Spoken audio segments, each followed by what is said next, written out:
Sometimes life ain't fair. A guy goes into the drugstore and asks the pharmacist for something to cure hiccups. Pharmacist leans forward, reaches across the counter, and just slaps the guy upside the head. "What did you do that for?" the guy asks. Pharmacist says, "You're not hiccuping anymore." "That's right." "Huh? That's the cure." Guy says, "I don't have the hiccups. It's my wife. She's out in the car." A friend of mine likes to say, if the world didn't suck, we'd all fall off. And I think he's right. This planet is a troubled place where tough times visit us all. But in the midst of this, I'm fascinated by people whose lives are marked by contagious, outrageous joy. Joy that doesn't make much sense. I've heard it in the laughter of inmates who have found that God loves and forgives them. I've seen it at the old folks' home I visit and in the smile of a friend with bone cancer.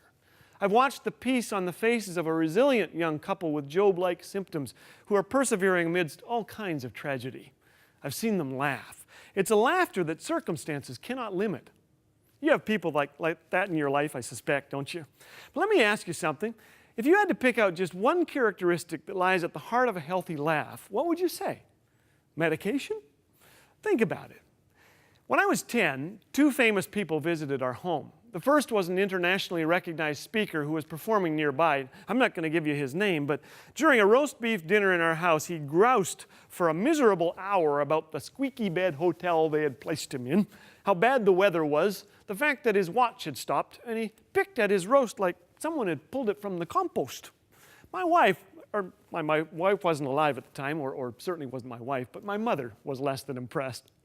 Thankfully, someone else showed up a few months later. In fact, she stayed the weekend in our home. I was asked to abdicate my room so this skilled surgeon would have a place to stay. I wasn't pleased about this because I was going to miss my styrofoam bed. I had no idea that a movie was being made about her life, and her books were selling briskly.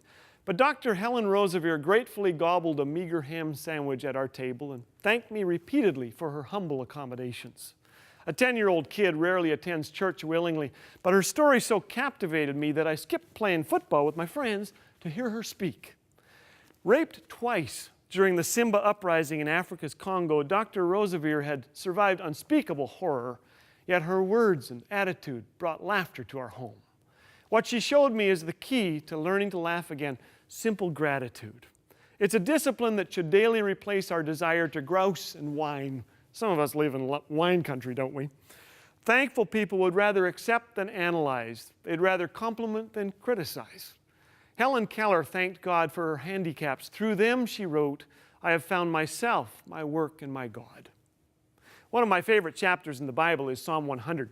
It was written as a song of thanksgiving. It says, "Shout with joy to the Lord, all the earth. Worship the Lord with gladness. Come before him, singing with joy.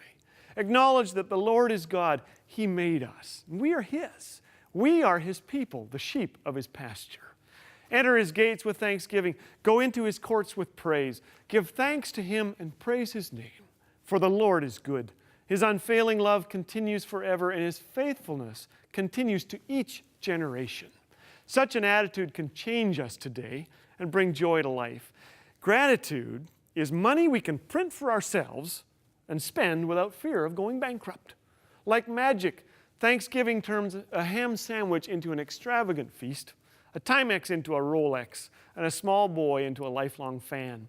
When I got my room back from Dr. Roseveare, two gifts sat atop my pillow: a kind note that I kept for years, wish I still had it, and $2, a veritable fortune for a 10-year-old kid.